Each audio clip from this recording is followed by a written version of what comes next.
Viewers of Satrangi Rainbow.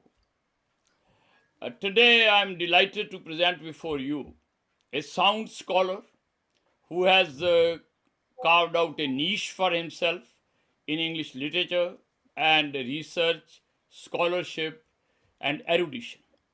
The name of this illustrious personality is Dr. Gurupdesh Singh, who is a retired professor from Guru Nanak Dev University, Amritsar, and a former director of academic staff college. He has studied in India and UK for his master's and doctorate for 3 years in tandem. The British Council awarded him study and research visitorship in the University of Leeds, Oxford, Southampton, and London. He has many feathers in his cap. He has delivered more than 300 talks at some of the major universities in India and UK. Recently, he has published a book of 52 essays on topics of social interest. His other books of translations of 100 ghazals of Nasir Kazmi is in press. Currently, he is preoccupied in writing a book on Diwan-e-Ghalib, which we eagerly look forward to. So, Dr. Gurupdesh, I respectfully welcome you and thank you for gracing our program with your benign presence. Thank you very much. Pleasure is mine. So, at the outset, Dr. Gurupdesh, keeping your checkered career in mind, please enlighten us on the ills of suffocating education system of India, which definitely needs some oxygen. I think you have started on a topic which requires a book length answer, not a few minutes of talk, because this is true of almost not India, all countries, because circumstances change and the situations change, and accordingly, I think education also undergoes a change. But unfortunately, in our country, I think the change has been slow, number one. The most important problem that I see is that what we talk about in the classroom is something different from what we see outside the classroom. When children learn a few good things in the classroom and they go out in the open market or in the society, they find different values, different ways of doing things. That is, I think, one of the major problems. Education has problems both at the level of planning, about the level of syllabus making, at the level of testing also. But that is only because there is such a big gap between what we do in the classrooms and what we do actually outside in the society. And learners, I'm sorry to say that, learn more from their physical experience when they go out in the world and they interact with others. Then they discover that the world goes by different norms Right, and it's not the same. right, And their learning becomes a kind of an obstacle, a hindrance. So they try to relearn the ways of the world. right, But anyway, it's only something that I'm saying in a very generalized kind of way. There are institutions in this country which are doing extremely well, and there are institutions which are now almost competing at the world level, and they have also revised their programs to suit the needs of the society. In our case, I think the school education still needs a lot of reforms, or more than reforms, I would say it's commitment. Commitment is something, because in the society we are now moving in a world which is very practical, very materialistic, and which is highly kind of profit oriented, and these things have also percolated down to the level of teaching and in education, where the schools are not now committed to their own objectives. They have to be clear what they want, they would like to, have their children uh, know about. Are they trying to teach them humanistic values? Are they trying to make them good for some kind of a vocation at the end of the school? Or they are trying to make them rational beings? Or they're trying to make them creative beings? There are so many other objectives before us. And I think all of these things need to be incorporated in some way in the school or the college education. There are many things I think we cannot talk about all. I can go on speaking about every little aspect of education, but I would say that the basic problem is that how we can integrate our school or university education to the real world. The Right. real world needs more reforms where people need to be committed, disciplined, they have to be honest. I think that's what all education is about. Right, sir. Right, sir. So, what I have observed from my handkerchief sized experience in India, that Indian education system is there is a lack of emphasis on creative and independent thinking. Uh, what do you think about tincturing it with scientific temper? Uh, yeah, that's right. I mean, this is something I also feel is the major flaw. And it's because I think we think sometimes I have been giving lectures in various places about how to build up a scientific temper or how to be creative in different ways. But I guess this is much, much easier if we integrate these you know strategies in our teaching process or in our learning process. For example, you can also do that in teaching history also. You can teach that in teaching physics or chemistry or even maths.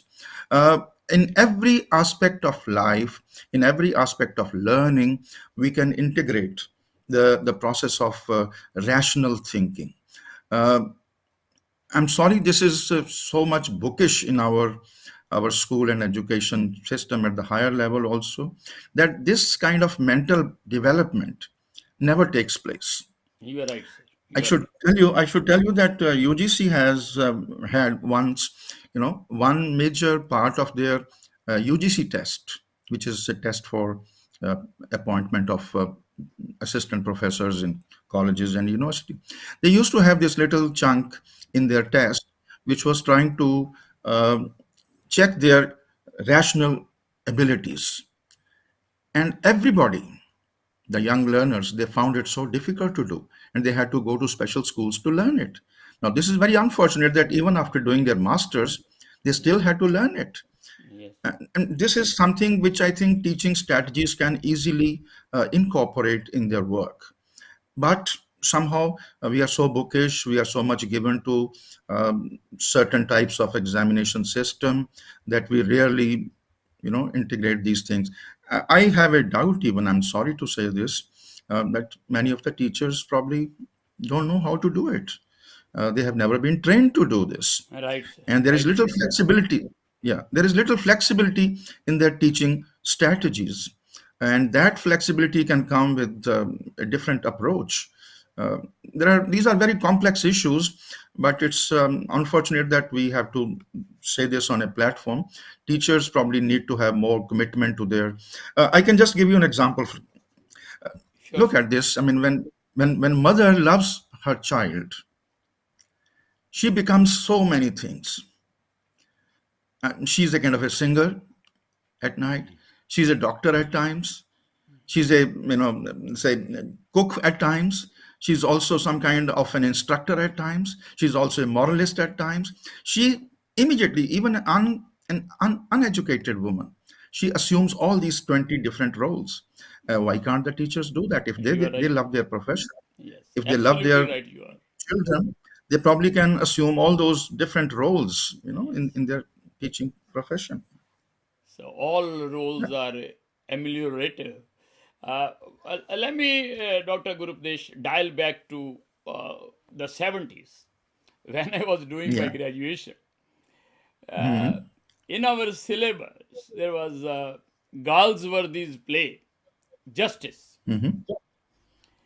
So even in those days, I was thinking and rethinking that there is no necessity of such type of play at that Mm-hmm. level of graduation.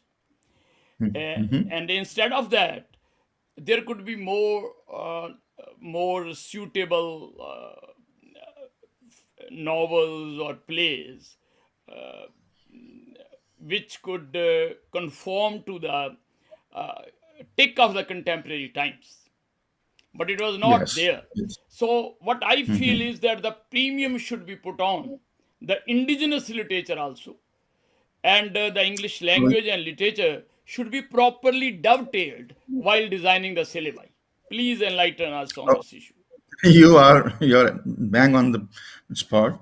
Uh, yes, you're right. In those days, in 70s, we still had a hangover of the British colonial teaching. It Right. was the colonial hangover. That's why we had everything from British literature or even the British ways of teaching.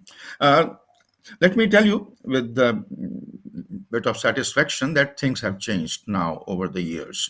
Um, Even our MA English syllabi now do not have so much of overload of British literature. Now, when you talk about teaching literature, you have British literature, you have got American literature, you got Canadian literature, you got Australian literature, and on top of all this, Indian literature. And not only Indian writing in English, we also have Indian writing in translation. Right. All of this is now getting integrated into this, and slowly, I think we are moving towards some kind of a syllabus which is closer to the hearts and experience of the young learners. You are right that we had this you know burden on us. We carried the colonial burden, but now Right. I think we are slowly relieving ourselves of this. We are now more cosmopolitan in our outlook on syllabuses. But Right. my point is not this. My point is that even when we teach whatever literature we teach or whatever other subject that we teach, the issue is how do we go about it? How do we teach it? Uh, should it be only teacher centered? Means the teacher comes and he tells you what the novel is about or what the poem is about or how this should be read, and he gives you lectures on this. He may even give you some kind of an interpretation also. He may also ask you to do a few questions. Is that the only way? Why can't we make it student centered? To Right. me, that's more important. The student center is where the teacher can probably provoke them. Students should be provoked, or the teacher can throw before them certain issues and ask them to go back, read on their own, try to discover things on their own in this play or in this poem, and then he can give them a right feedback so that wherever things need corrections. What I'm trying to say is that there is a need for more involvement of the learners. Right. Right now, most of the time, I guess learners are passive receivers. There is someone like a Kathavachak sitting, Right. or standing on the dais, and he or she is, delivering things. Whether they actually are delivered and whether they actually reach the learner, there is no way to, you know, gauge it. Oh, yes. At the end of the semester, or at the end of a year, we have this 3 hour examination which asks you very traditional kind of questions Right. and whose answers are already available in the guidebooks. People Right. learn them, Right. they mug them up, they just churn them out, Yes. spit them out on the new. I mean, this is a kind of such a mechanical process Right. where the mind is hardly involved.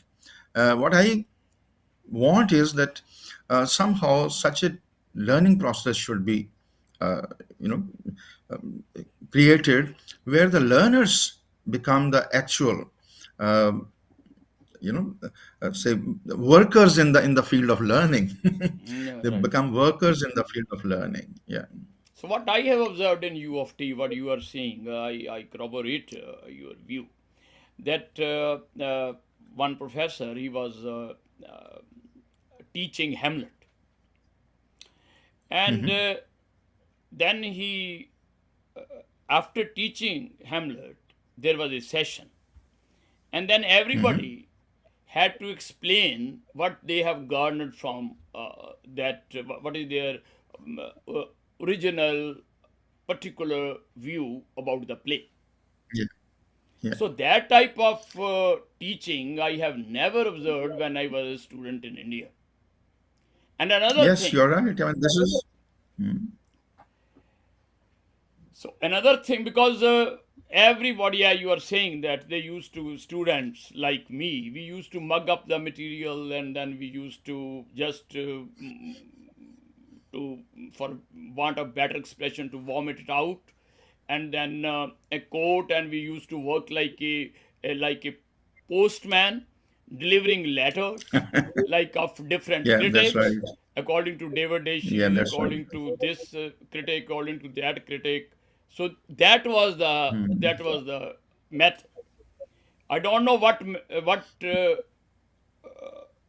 type of a method that was, and was there some method in that madness that I am unable to figure out. Yeah. So No, I think another, you have given the right example. yeah. Yeah.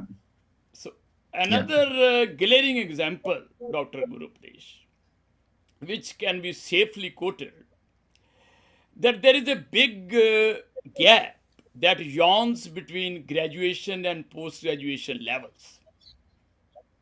Hmm. A plethora of books are prescribed, and the proper transition is often winked at while designing the Hmm. curriculum.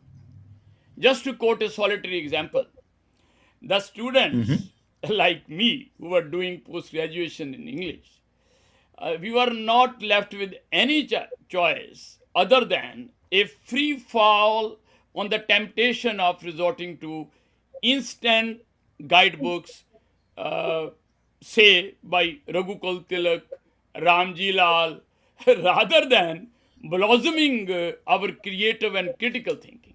Don't you think that the nub of the problem is with the designers of the syllabi? Uh, yes, I think what you have narrated is absolutely true. But again, as I said, we need to kind of change our teaching strategies, and there is a possibility of doing it because we have got now a large number of private universities and a large number of autonomous colleges also. Now they have the freedom to do things the way they would like to. As I said, if I insist on student centered or learner centered approaches, then I think I would do something different. As you said, Hamlet, he did this. I would say I can recall one of my teachers in school days. He would, for example, turn every poem into a song.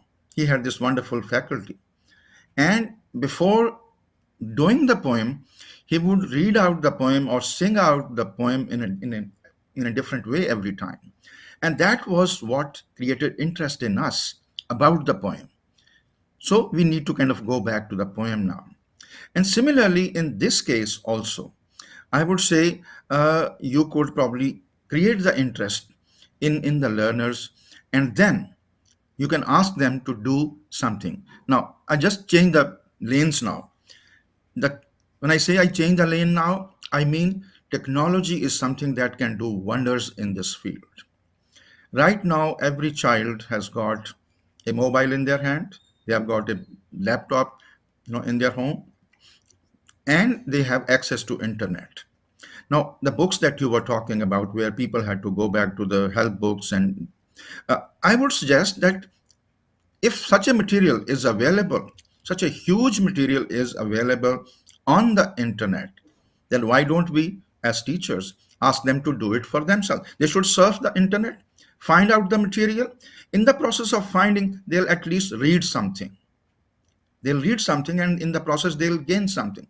And then we can have some kind of a meeting or a tutorial where what they have discovered on the internet can be corroborated or can be fed into the entire teaching process. We can do that. We can make available all those strategies which they are happy with. Learners are happy with dealing with internet. Let's use that. Why not? Right. I think there is hardly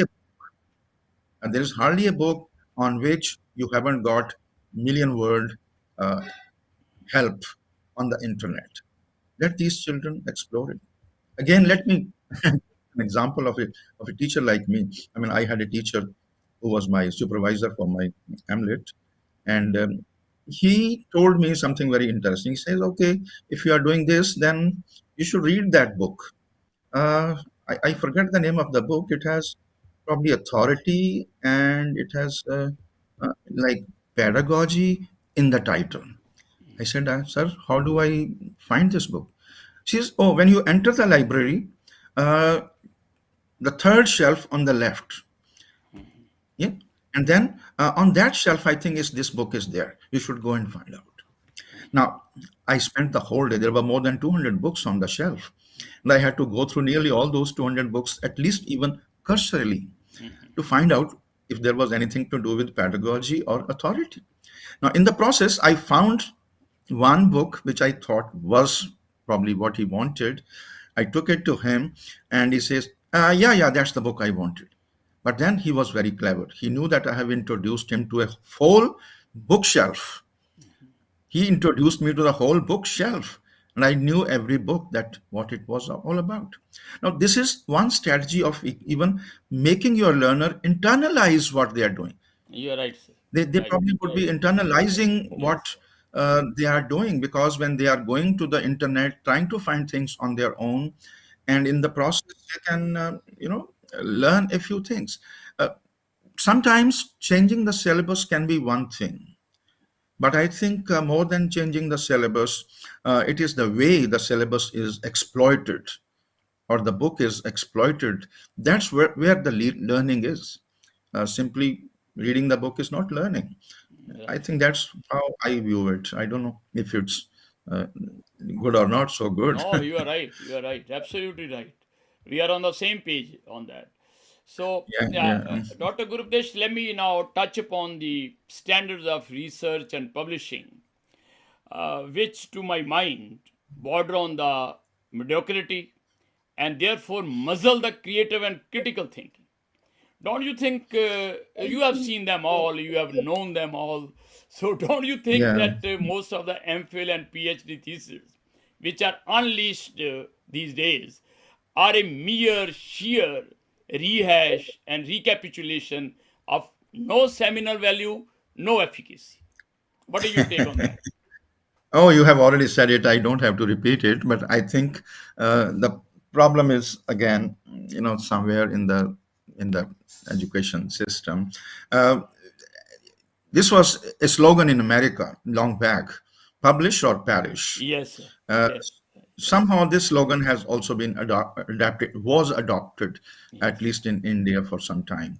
Now it's not. I mean, I'm going to tell you this difference now. Yeah, Um, so in the, there was a book by Eric Siegel, Publish or yeah. Perish. Yes, So what happened was that everybody had to run, from here or there to every corner of the universities to find out someone who could help him or her get his PhD, because it was one of the mandatory qualifications for your university job.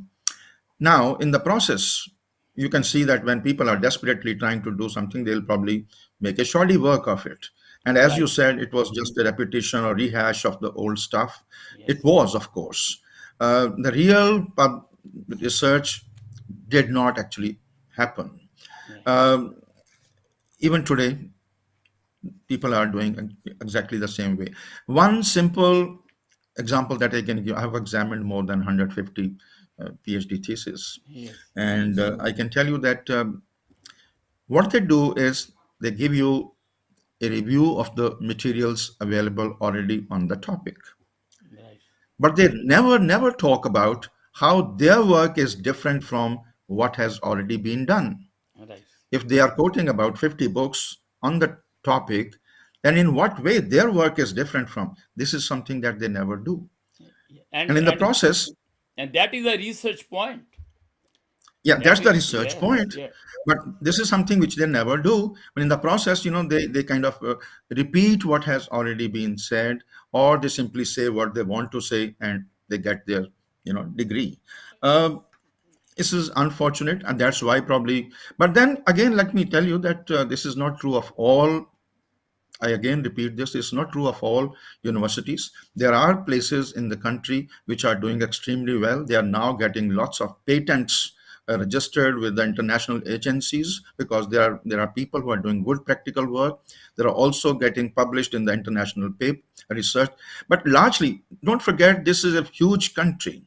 And this is a country where we have got more than 1,000 universities and more than close to 30,000 colleges. And in the process, all of them can't be working uniformly. There are always the highs and lows in the society.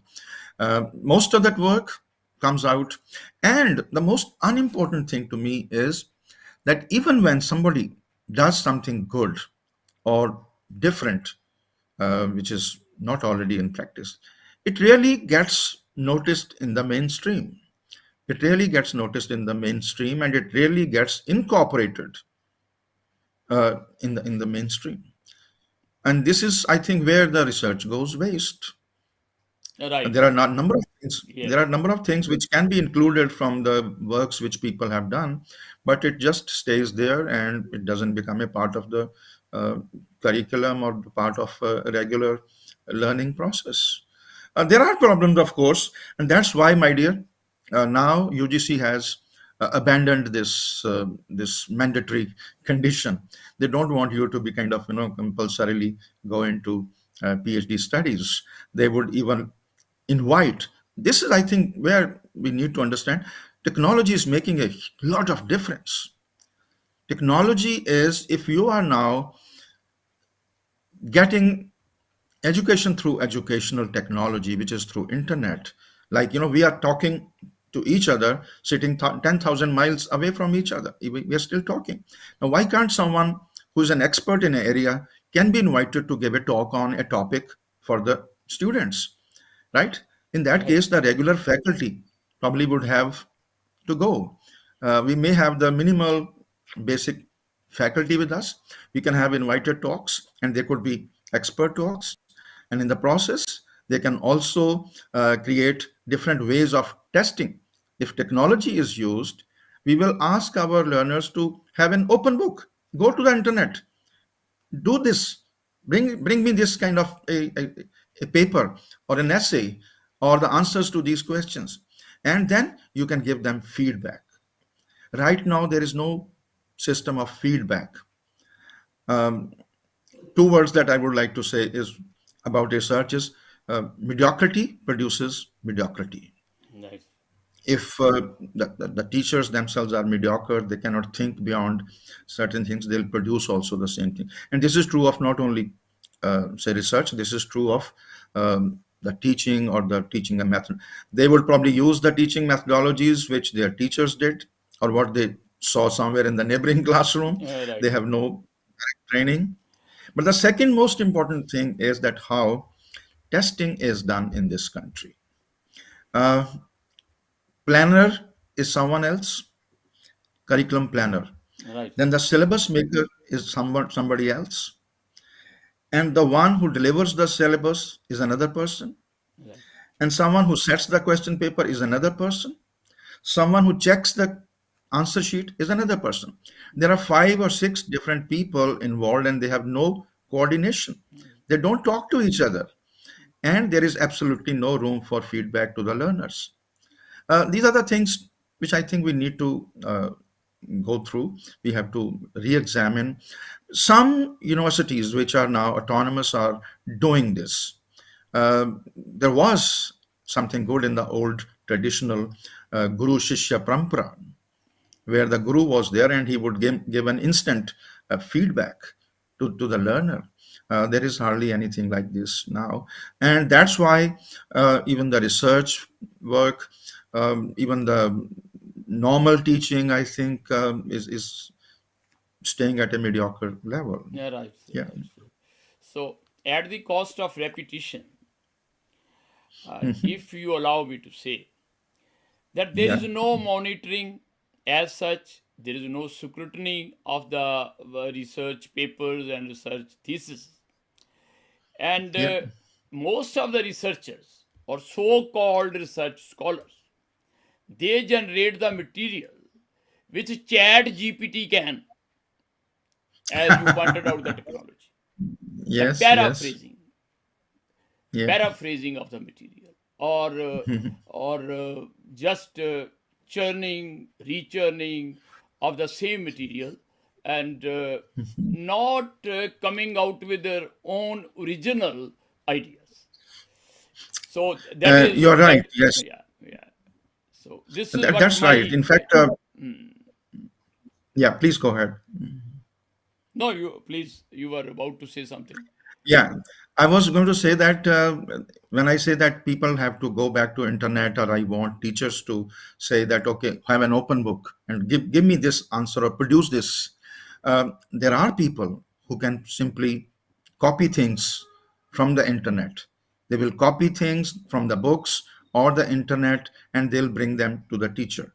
Now, the good thing is that if a teacher is really conscientious, if the Yes, teacher is truly trying to give them a good feedback. yes, There are softwares now, my dear. There are softwares where you put their output into the feed, and the software will tell you how much of it has been copied directly from the original source. right. So And that that is yes, there are yeah, software now. There are yes, I softwares know which can that, tell you that this is, yeah. and So that if has killed plagiarism.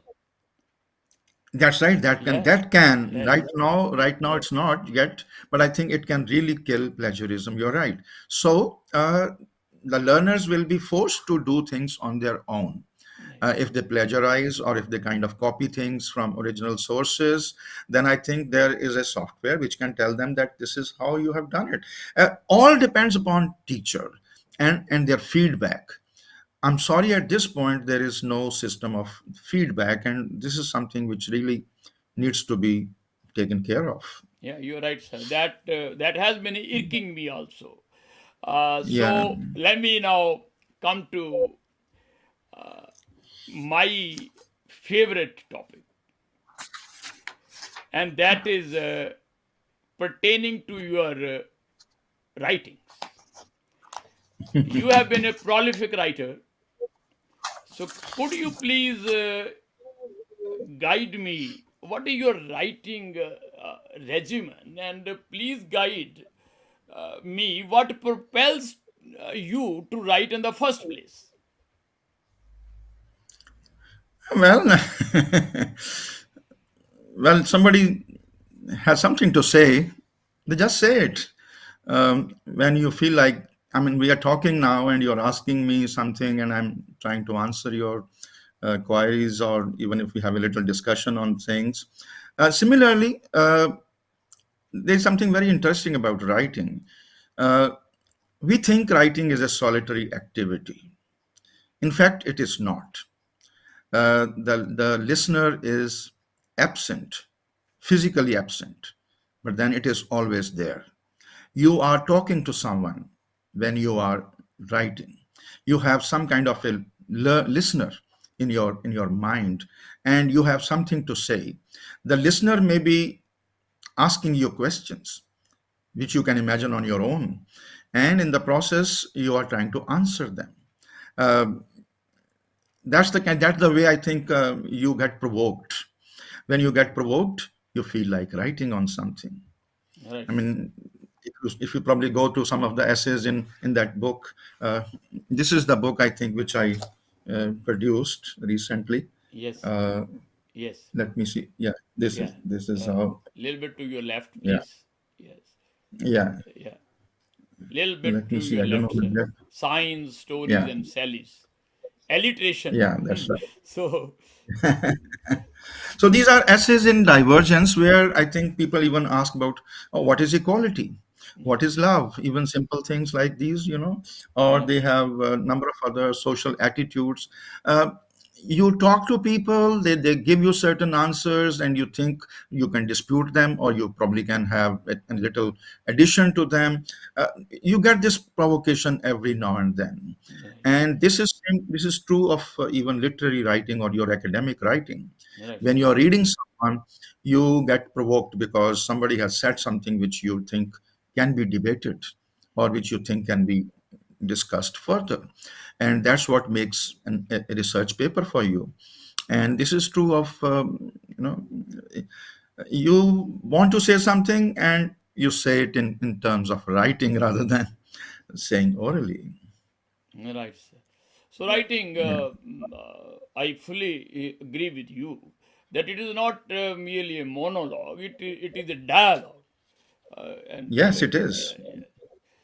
And what I have observed, maybe I'm wrong, that in most of the writings in our beloved country, uh, there are no qualms of social conscience.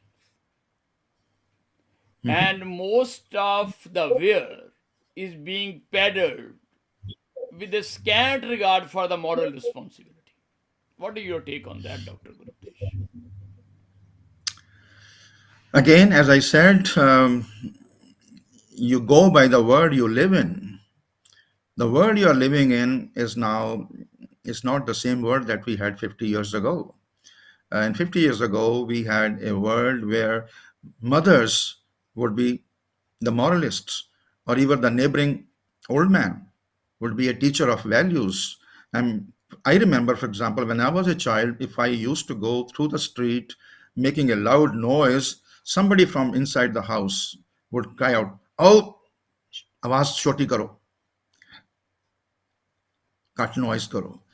I mean, people were there who probably would take care of the social values. They probably thought teachers things need to be taught, and even if somebody is not dressed well, they would even point out, and people used to accept that. Now we are in a different world. We are in a world where I think everything sells, and more the prurient stuff is, the better sale value it has. If we have exploited our freedom to a different level. So that's why I think people are now talking of things which sometimes do not go with the right values, but that they sell very well. They sell very well in the market. If you write stories which can give you instant pleasure, if you write things which can probably titillate you in a way uh, that you feel pleasured, these things sell. This is true of films, this is true of writing, this is true of even fashion industry. The fashion industry is doing that, and this is true of advertisements also, because that's what the big advertisements are done. So everything is now for instant gratification, uh, where I think a humanistic attitude has taken a back seat. You are right. You are right. This is what my point was, that there should be some social censors. Uh, and as far as the writers are concerned, Dr. Gurupdesh, what I think is, and I think strongly, that you are right when you say that this is a type of material which people like to read, which people like to witness. But there is another moral fuse in the mind of the writer, which he should try to foist on the reader, because the writer is not a propagandist, to my mind at least. So, Yeah, there is, of course. I mean, but that doesn't mean that everybody writes only that kind of stuff. There are people who are also trying to impose their worldview on the yes, readers, and they are also trying to create a different perspective on things. There are people, of course. This is a diverse world where we got all sorts of writers. All, even for example, right now we have got some great good literature coming out, and all that great literature is selling also. There is a readership for that kind of stuff also. Um, I would say to everyone their own taste, their own interest, whatever people are. But in a way, I would say that literature, music, especially the songs or films, they do also nurture certain uh, tastes and values in their viewers or listeners. And I Yes. think uh, singers, songwriters, or even filmmakers or book writers, they have some kind of a responsibility towards Yes. it. Yes. Uh, Yes, they have responsibility. In Punjab, particularly, we know, Rajesh ji, at this point, there is a lot of hue and cry about certain types of songs, Yes. the songs which propagate gun culture or which promote some kind of a drug culture or even violence. There is such a strong voice now coming up in Punjab against all these things. In the name of freedom, people can be writing songs or singing or doing things, but it has its adverse effect on the Yes. society. Yes. And in the process, I think people are now realizing how these should be curbed, how these should be in some way controlled. There are things which are happening. Yes. Yes. And these are being replicated in our social mores, in tailoring our Yeah. social mores also. So that is the Yes, very yes, it does. unfortunate part of it. So Yes, I think. uh, let me come to your research and your creative and critical anthologies. I did some research on that, and I have come to a neat conclusion that you have played on all gamut of literature. Not only that, you have touched upon the cultural and social anxieties which are grappling us most of the times, but you have written articles on prominent poets like Ghalib, like Sahir LUDHIANVI, like FAIZ. And on top of it, you have translated about 100 ghazals of Nasir Kazmi. So, what is the secret behind your versatility and breadth of vision? And what prompted you to translate Nasir Kazmi for that matter?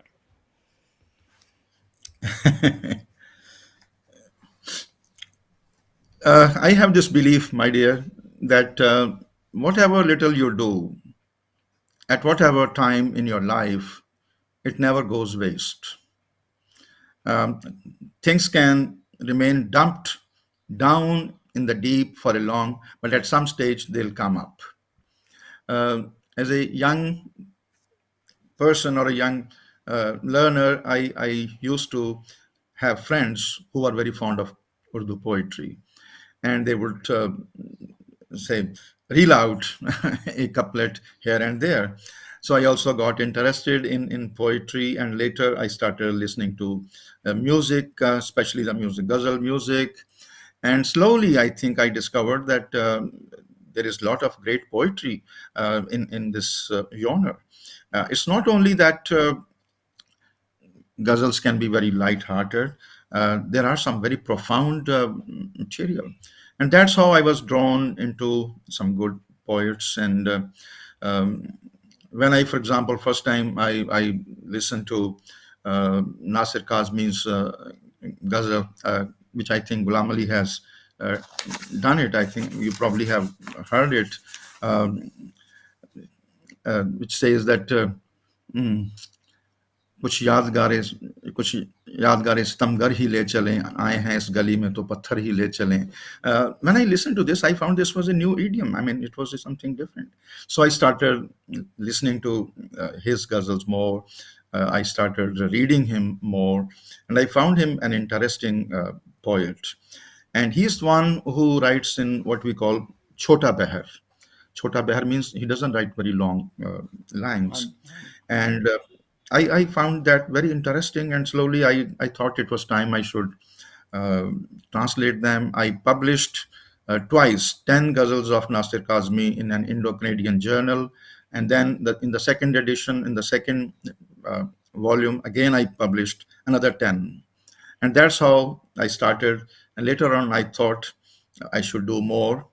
And then Nasir Kazmi's son, we got into correspondence with each other. He's in UK, and he insisted that I should do all 100 ghazals. So I took up this project, and during the COVID period, I spent some time on it, and now I think everything is coming out. No, If you like, I would like to read. I mean, I would like to read out some lines from Nasir Kazmi's. He is a sure, very sir. sensitive Sure, poet, sure, sir. and his poems sometimes reveal of the, as you say, social consciousness. During his time in Pakistan, he was an Indian. He was born and brought up in Ambala, but later on, after partition, he moved to Pakistan, and he has seen partition and then the later on dictatorship in his country, and he wrote ghazals which had that kind of social consciousness. I'll just read one or two lines from him for your look at this. Uh, this is I read in Hindi or Urdu. Yeah, sure, sir. Sure. कारवां कारवां सुस्त रहबर खामोश कैसे गुजरेगा ये सफर खामोश. This is the time of oppression in Pakistan.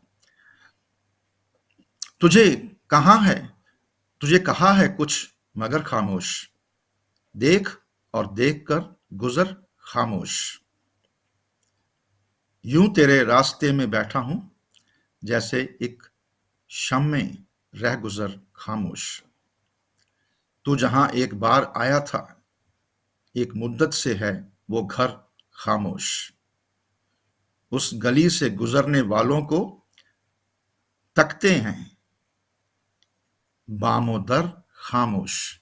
There is so much of spying, there is so much of surveillance.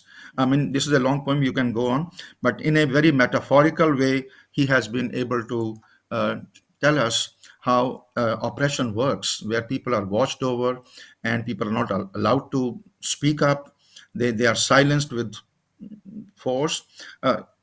Things like these are, and he's also very romantic. I mean, he's got some very romantic poems also. This may not be the time to do this, but once the book is out, you probably will have a chance to read it. Sure, sir. Sure, sir. Look forward to that. And Yeah. what I was, when you were reciting that, I was making a mental note of it, that by harping on the word khamosh so many times, the Yes. poet has told all. Yes. It's a poem about 10 verses. I just read about 5. There are 5 more verses, and they are all, I think, very tellingly appeal to the oppressive forces. So let me come to Mirza Ghalib. And when I was reading Ghalib, Diwan-e Ghalib, so I was very much appreciative of his couplet. ना सताइश की तमन्ना, ना सिले की परवाह, अगर Right. नहीं है मेरे Yeah, मेरे अशार में अशार में मायने, माने ना सही. तो ना सही. So such couplets of Ghalib, they speak volumes of his seasoned thinking and an indifference to approbation and appreciation. So another That's right. couplet, if you may allow me to recite, that was Yes. that has also appealed me a lot. बाजीचा इतफाल है दुनिया Of मेरे course. आगे, दुनिया मेरे आगे. होता Yeah, है होता सुबह है. शाम तमाशा मेरे आगे. Yeah, शब So, रोज तमाशा मेरे Shabe आगे. Roz Tamasha Mere. Could you please do us a favor, Dr. Gurupdesh, by reciting a few couplets of Ghalib, which, according to you, are pregnant with layers upon layers of meanings? Rajesh ji, let me tell you that every couplet of Ghalib is a challenge. He is giving me a very hard time these days because I'm doing a book on him. and I discovered that every verse is a tough nut to crack. It's a very tough nut to crack because there are layers and layers of meaning. Not only this, he has got wonderful knack of constructing uh, a syntax which is pregnant with meaning. Uh, Let me just say a couple of words before I do that. Uh, the great aspect of poetry, one of the seminal features of good poetry I discover is the gap that that poets deliberately leave in their writing so that they make their reader think about it. I mean, just a small example, uh, again from Ghalib, let's say, मैं उसे छेड़ूं और कुछ ना कहें, चल निकलते घर मैं पिए होते. मैं उसे छेड़ूं और कुछ ना कहें, चल निकलते घर मैं पिए होते. Now look at this. कौन चल निकलता? ये किसकी साथ बात हो रही है? I mean, there is so much of ambiguity. This ambiguity and the gaps between the lines, this is what make Ghalib's poetry a great book. In common parlance, we probably would say it may be a couplet addressed to the beloved, but then, मैं पिए होते. Beloved would not be drinking. Who is this person then?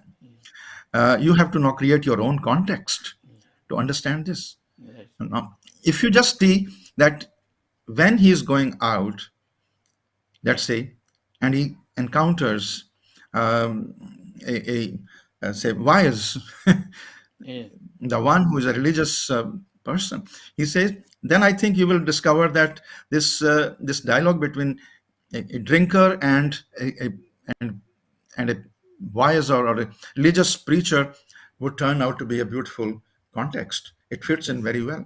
Now, this kind of silence is what is important, Right. and this is true of very large number of great poets.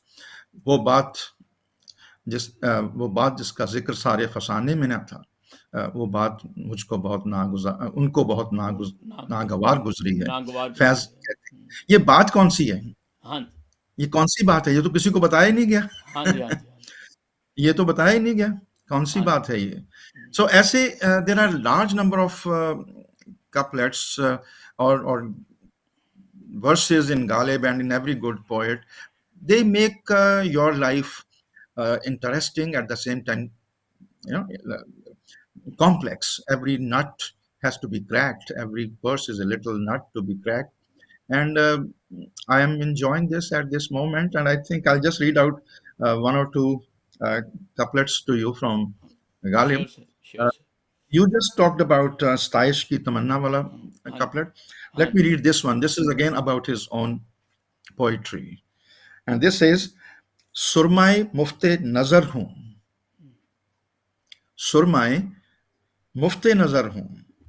मेरी कीमत ये है कि रहे चश्मे खरीदार पे एहसान मेरा.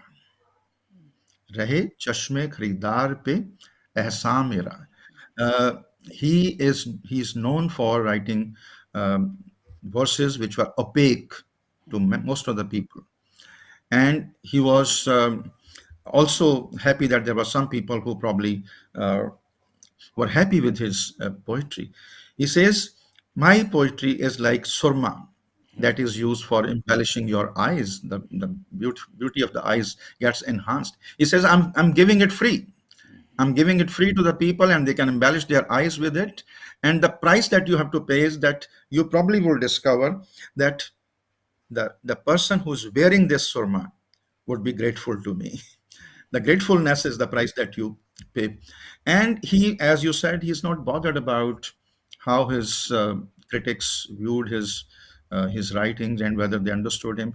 They were difficult, no doubt. There are some which are extremely difficult, but I think he was a great poet because he was able to engage people's attention and their consideration and their erudition for a long time. That's why even today people love to read him.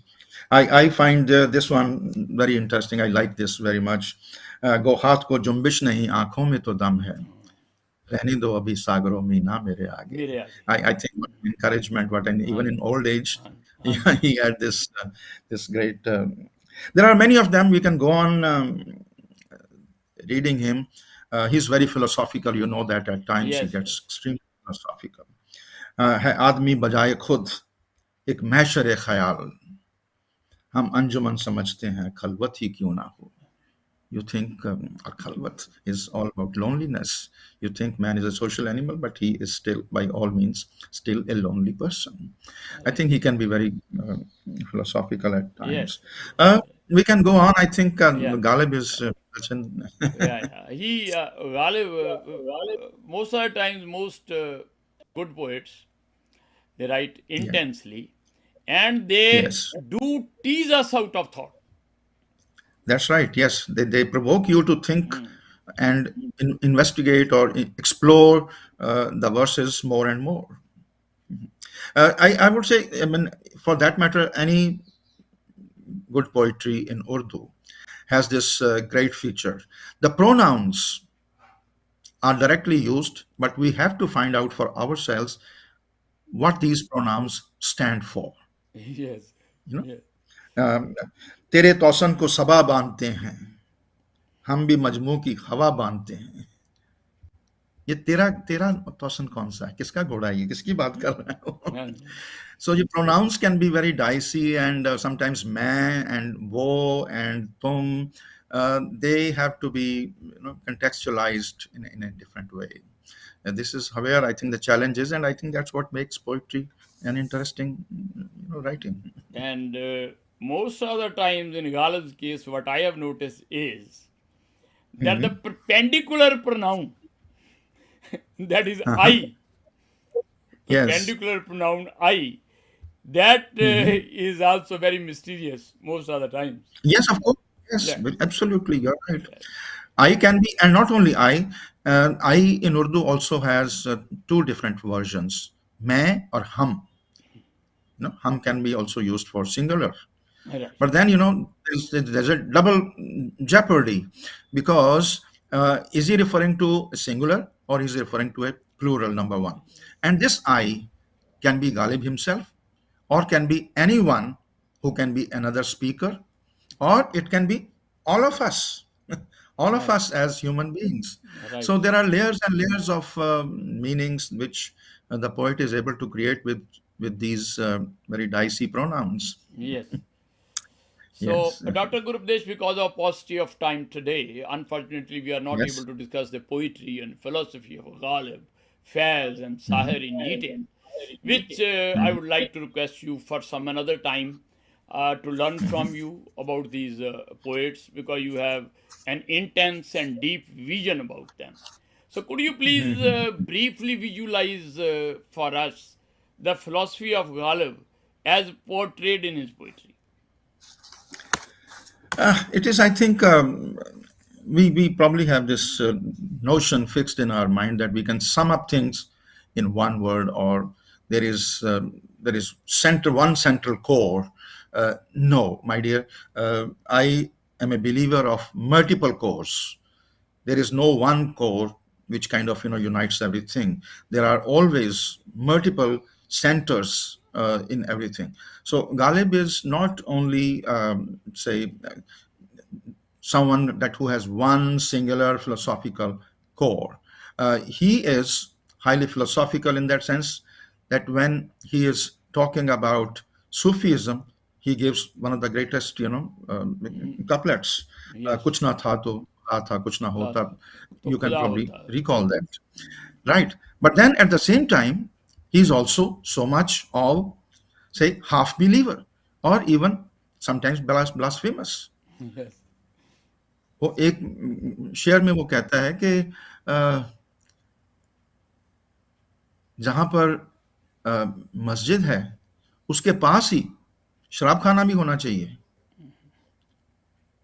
बार भी उसके साथ में ही होनी चाहिए so he can be both religious, he can be both blasphemous, and at the same time he can be extremely worldly wise, worldly wise, where he can advise you about various things about life, which may or may not have anything to do with religion.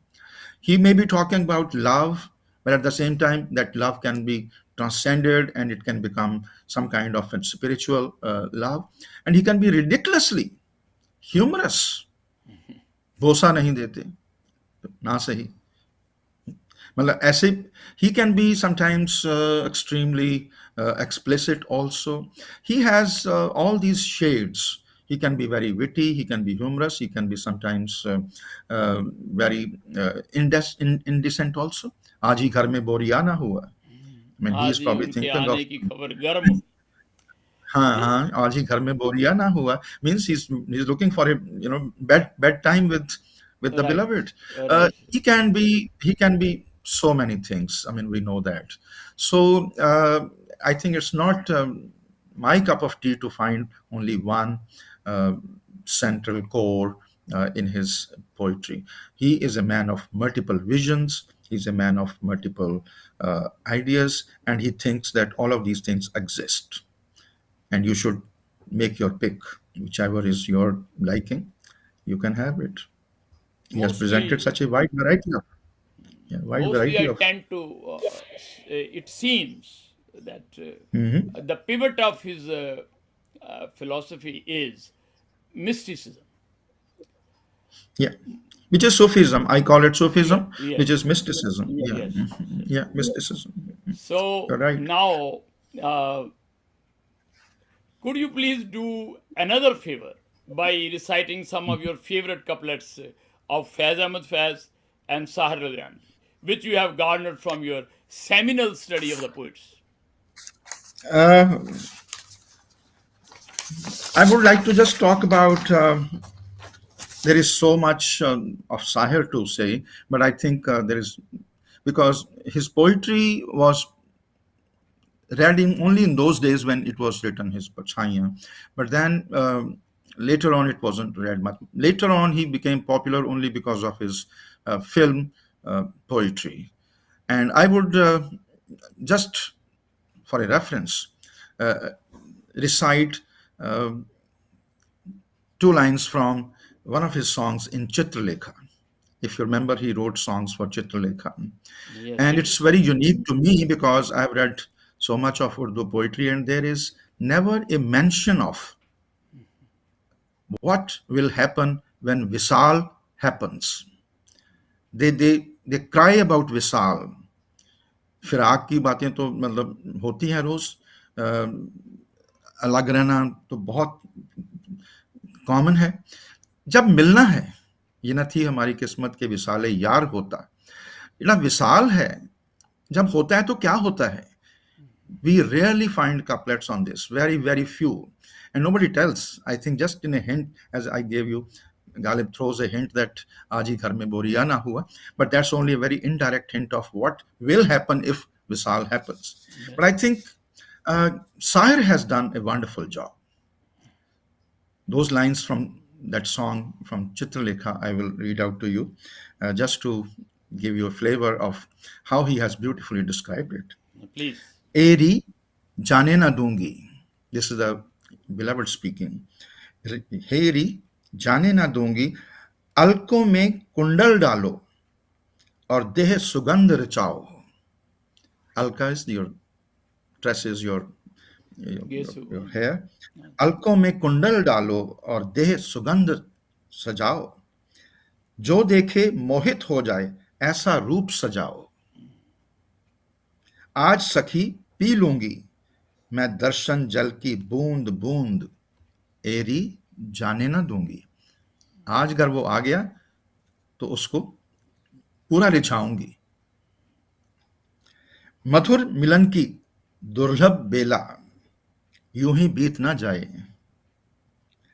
ऐसा ऐसी रैन जो व्यर्थ गवाए जीवन भर पछताए ऐसी रैन जो व्यर्थ गवाए जीवन भर पछताए सेज सजाओ मेरे साजन की ले आओ कलियां गूंद गूंद एरी जाने ना दूंगी.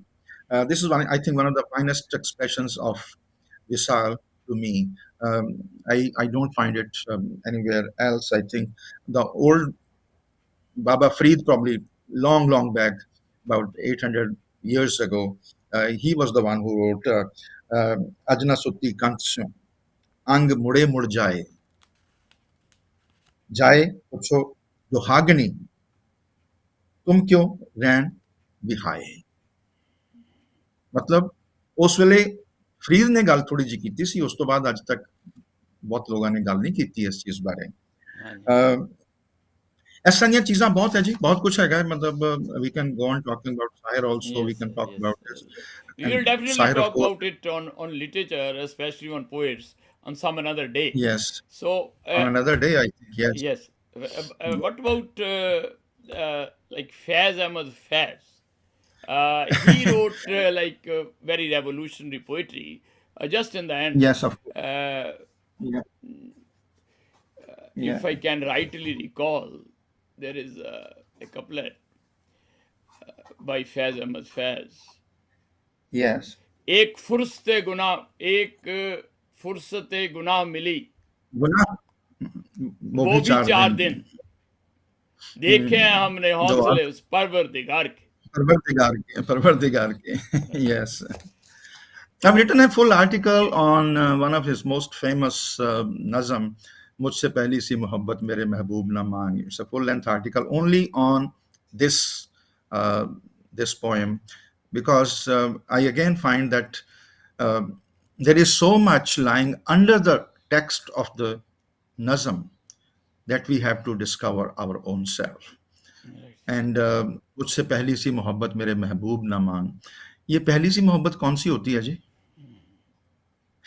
ये कैसी मोहब्बत थी पहली और किस I mean he probably gives you some hint of it कि मैंने तेरी आंखों के सिवा दुनिया में रखा क्या है ये वो मतलब बड़ी थोड़ी सी एग्जांपल दी है but I think he has a full blown image of an old type of love and don't forget that he's writing that somewhere in the 40s and 50s and what is still older than that to us even that is old so what is older than that so we have to kind of see how poems are worked out and in what way poets keep their silences and reveal a few things here and there and then he starts talking about the violence and the kind of disparity that we see in the society in the second part of the poem and he says that क्या करूं मेरी निगाह उधर भी जाती है मतलब मैं नहीं कभी रुक कभी सकता उधर चली जाती है उधर निगाह तो क्या कीजिए. हाँ क्या कीजिए हाँ जी हाँ जी. he yeah we have you know the word ishq has been undergoing a lot of change. In the medieval times, it was largely used for mystical love or divine love. Then it became a proper love in the 20th century, and in the first half of the 20th century, under the influence of Marxism, it became a political word. हम भी शामिल है तेरे इश्क के दीवानों में. When you say this, you are basically sloganeering. You're saying, well, I'm a part of the Marxist movement. I'm a part of that. And Sahir, probably for that matter, spoke of how social causes can be included in that love. And Faz is also one of them. It has got political overtones in that. So the word ishq also undergoes a lot of changes, and the poets. Uh, we were talking about Urdu poets, but even Hindi poets also did the same thing. I guess you have heard the name of Dushyant Kumar. Yes sir, I have done an article on him, full length article Yeah, on his that's right. poetry. Dushyant Kumar also wrote very Yeah. beautifully. He says, "अब तो इस तालाब का पानी बदल दो, ये कमल के फूल अब कुमलाने लगे हैं." Look at beautiful image. हाँ जी. अब तो इस तालाब का पानी बदल दो, ये कमल के फूल अब कुमलाने लगे हैं. I mean, he's talking about overthrowing the governments. Right. Yeah, the people are now crying, people are dying, and let's change the water. Let's change this uh, system of governance, which is making people die. These are the so in a way, poetry is very pregnant with meaning, and it's a powerful tool in the hands of intellectuals to express their discontent, their feelings of anti-establishment, Right. their protest. ये Yeah, they do that all the time. Yeah. ताज उठा ले जाएंगे Faiz Ahmad Faiz. Yes. Dushant Kumar writes, if I can recall, uh, Yeah. ये सारा जिस्म झुक कर बोझ से दोरा हुआ था, Yeah, that's right. मैं That's सजदे right. में नहीं था, आपको धोखा हुआ था. Ah, beautiful. Yes, you're right. This is also Dushant Kumar. You're right. So मैं सजदे में नहीं था, आपको धोखा हुआ धोखा है. हुआ. You're right. So in the end, Yes. Dr. Gurupdesh, I am really enlightened, and it was a very rewarding experience. And I thank you for granting us your valuable time. And you have really shed a flood of light on several topics. And I feel educated, enlightened, and delighted. So I look forward to learn more from your erudite scholarship and vast experience in the near future. Thanks again for your precious time, Dr. Gurupdesh. Yeah. Thanks so Thank much. you very much.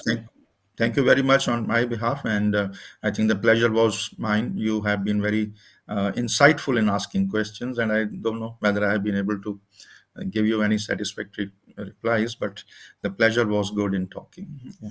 I told you Thank already you that very it was a rewarding experience, an Thank you very enlightening much one, sir. Thanks so much again. for your kind words. Thanks Thank very you. much. Yeah.